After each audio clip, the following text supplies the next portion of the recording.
In the last few days, across multiple platforms, Prime Minister Narendra Modi has spoken a lot about the work that his government has done in the last 9.5 years. He has made a very strong pitch to be re-elected as the Prime Minister of the country for the third term. He has spoken about making the country among developed countries of the world by 2047, and he has also spoken about a new world order.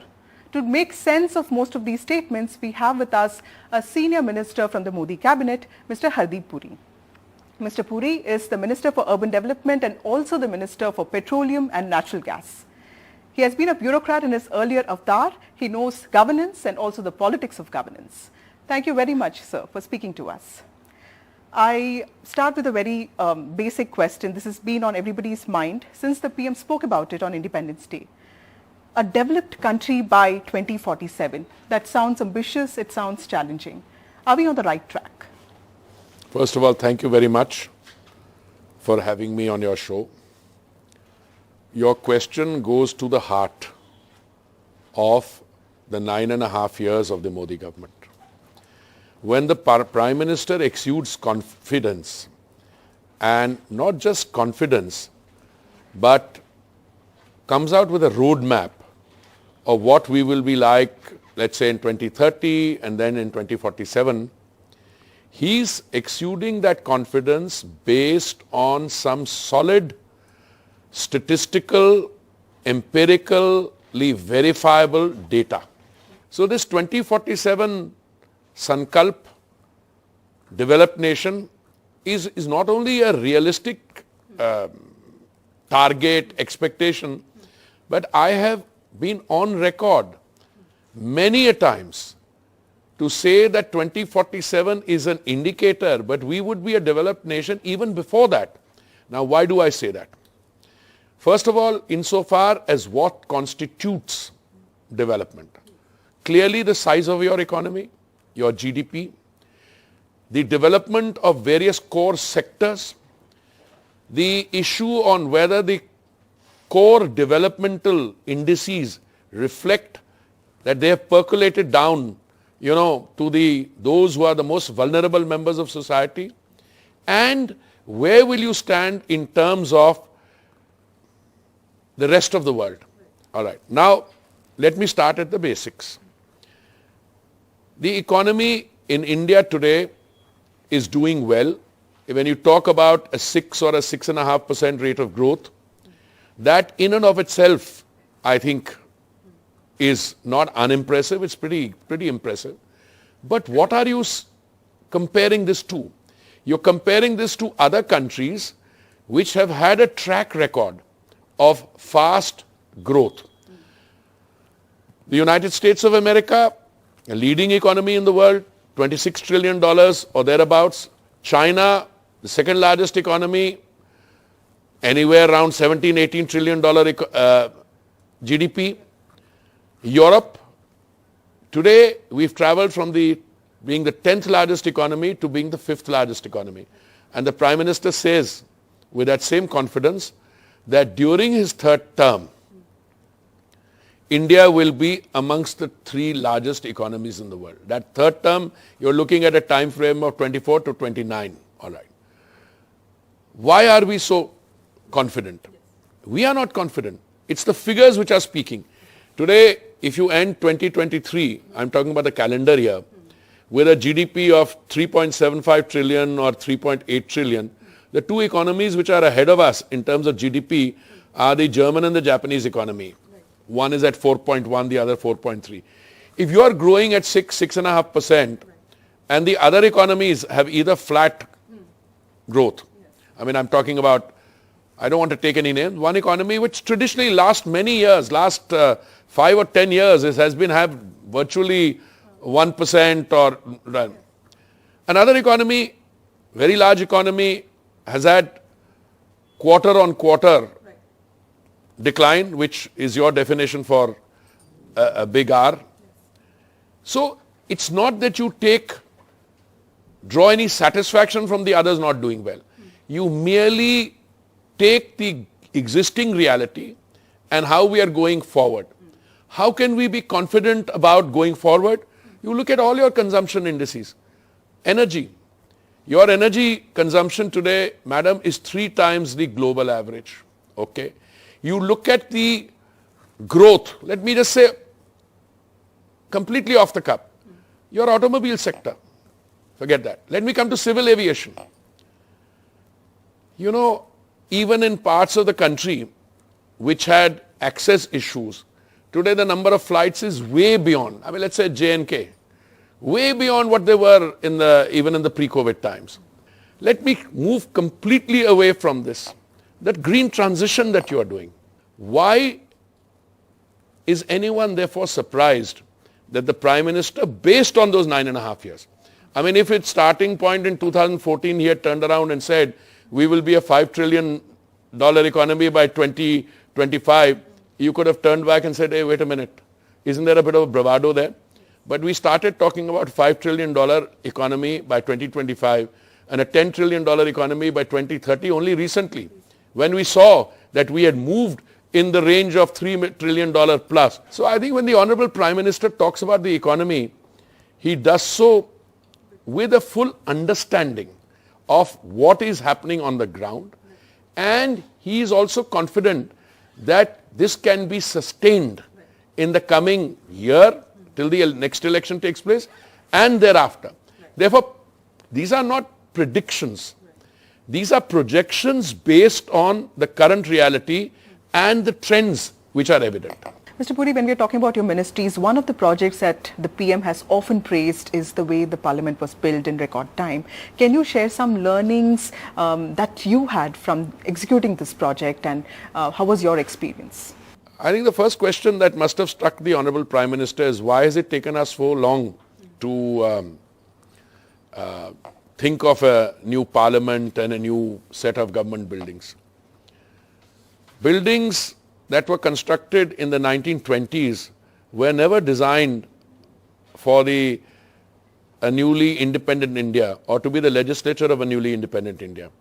It's not that people didn't talk about it. Functionaries, including leaders in the Congress party, have spoken about it.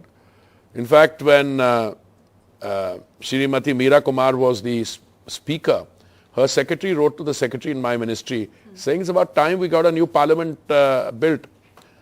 Look, my association with this project goes back to the time I was appointed or joined the Council of Ministers, 3rd September 2017.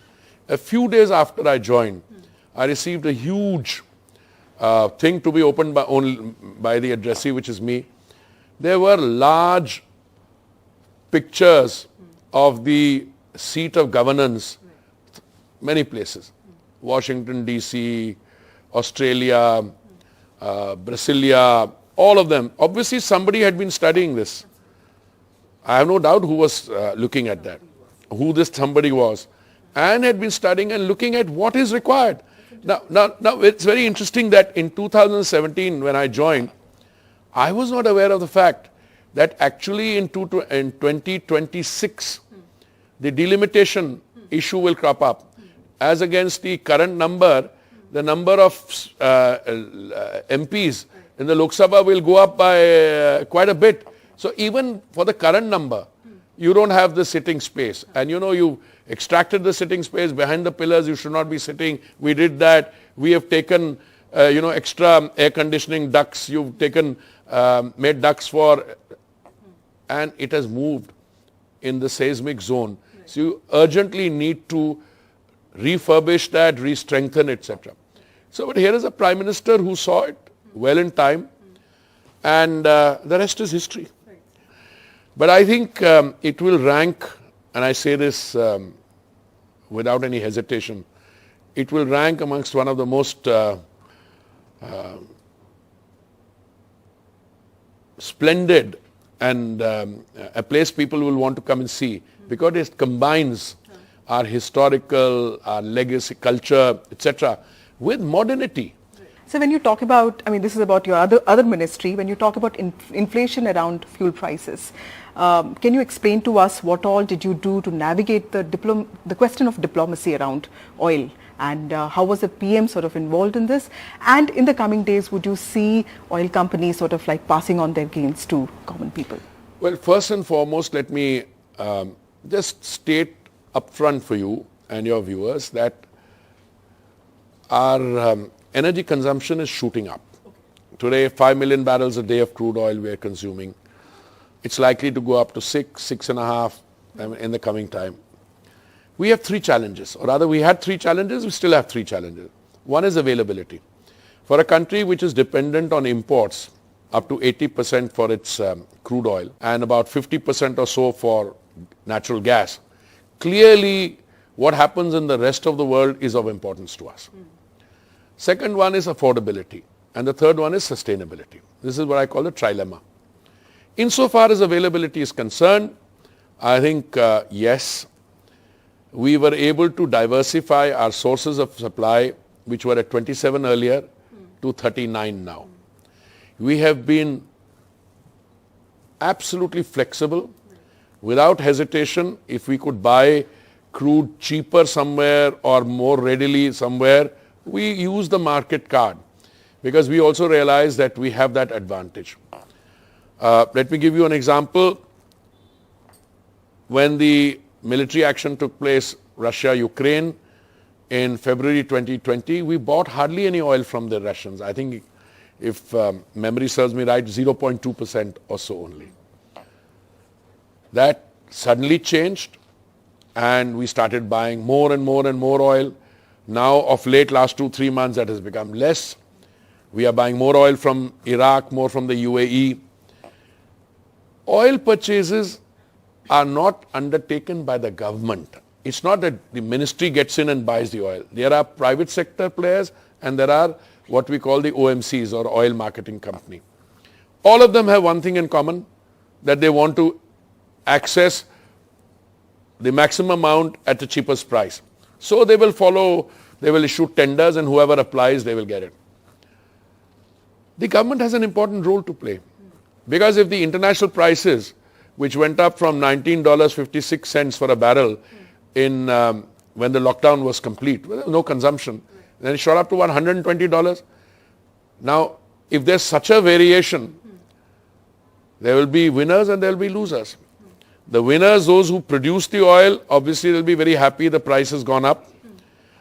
Some of those people who are in the refining business and reselling the business will be reasonably happy. But there are others, consumers also. A lot of people take a beating. So I can give you same thing for gas if international prices go up. But I want to first give you some comparative figures.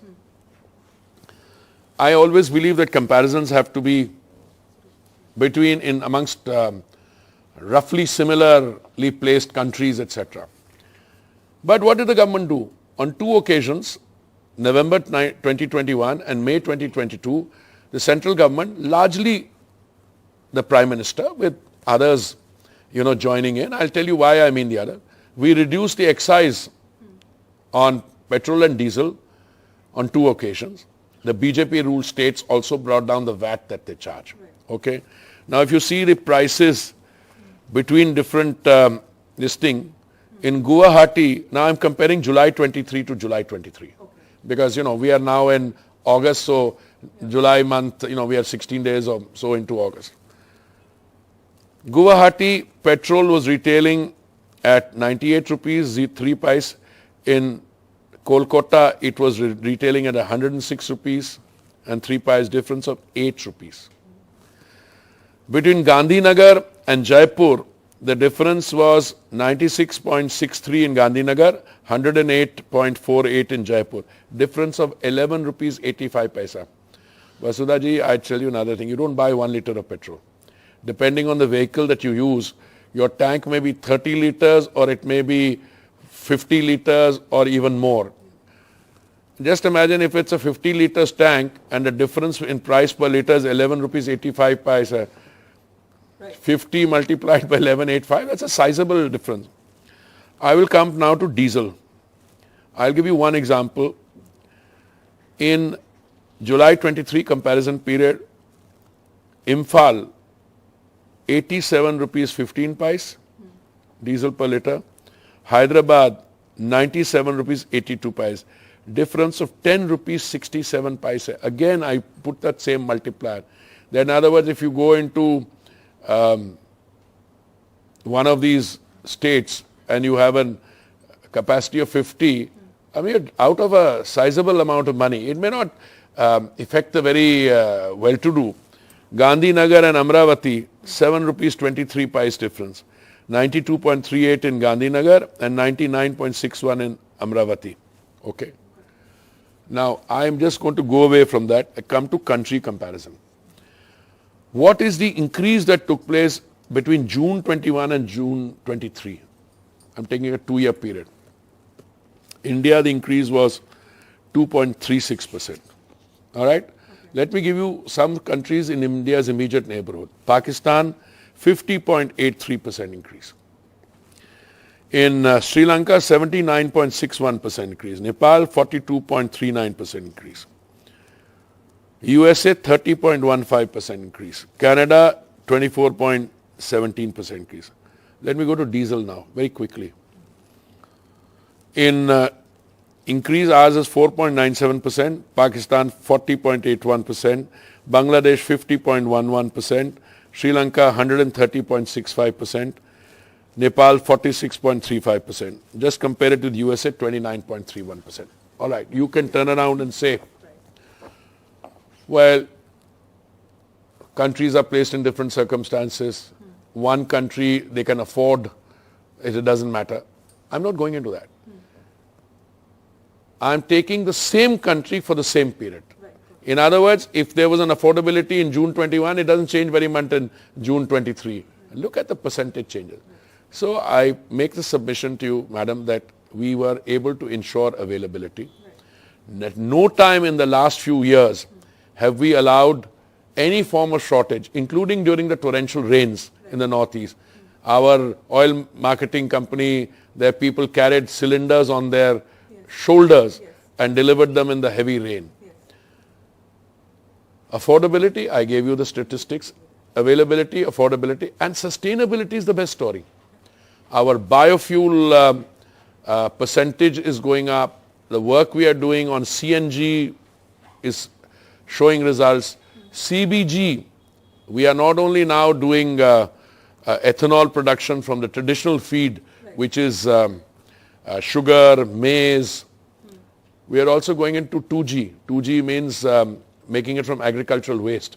Instead of burning the parali, we have a plant in Panipat where we make ethanol from that. But Mr. Puri, the price of LPG cylinders, is it a concern? Because, you know, it's also become a political subject because in this whole guarantee ecosystem of the Congress, the party is promising LPG cylinders at reduced rates. It did the same in Karnataka, Himachal Pradesh. So is there any... No, let me place a perspective to you.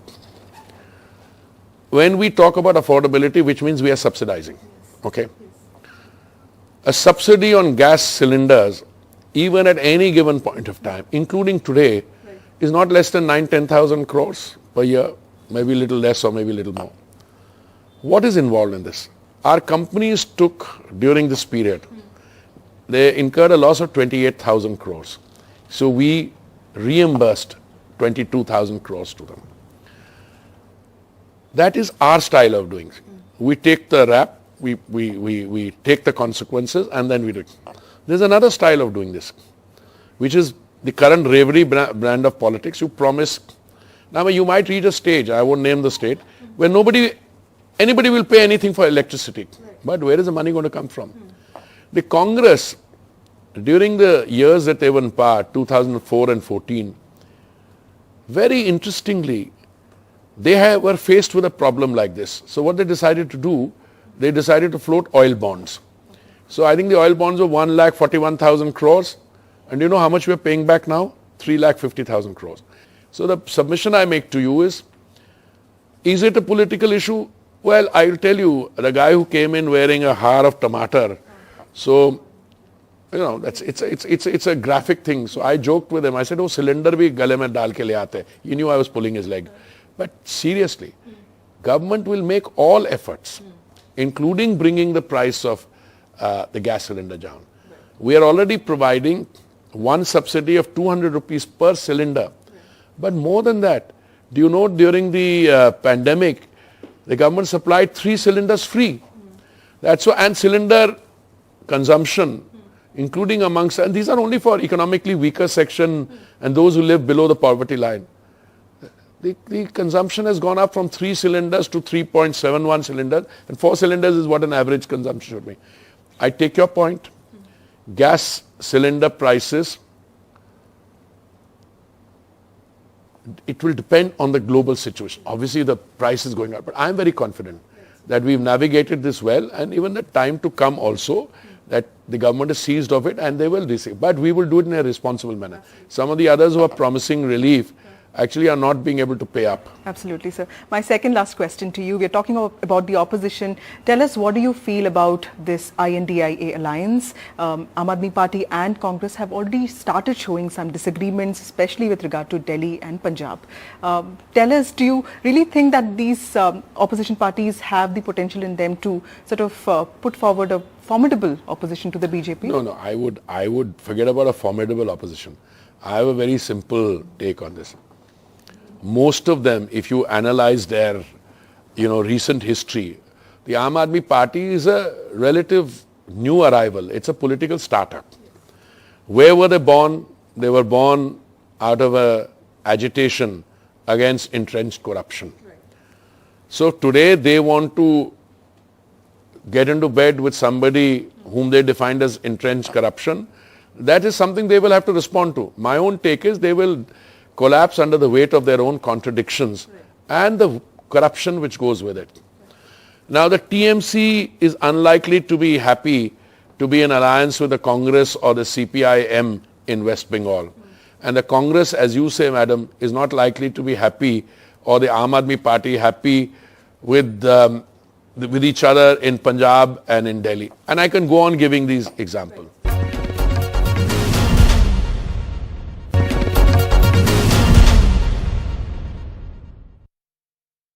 Mr. Puri, my last question to you. What about your own future, sir? Would you be also contesting elections? Because listen, I have a term in the Rajya Sabha till November of 2026. I have been greatly privileged to have been associated with the party as it is. I'm a Karyakarta of the party, and that's the way I want to stay. But we see you so active in Delhi. So no, I'm active because I have good friends like you who engage me in conversation. But no, I think, Lok Sabha seats should be contested by younger people so that you nurture constituency. I think I'm ready to continue working, but I don't think the pace can be accelerated beyond this. That's well said, sir. Thank you so much for your insights and time. Thank you. Thank you.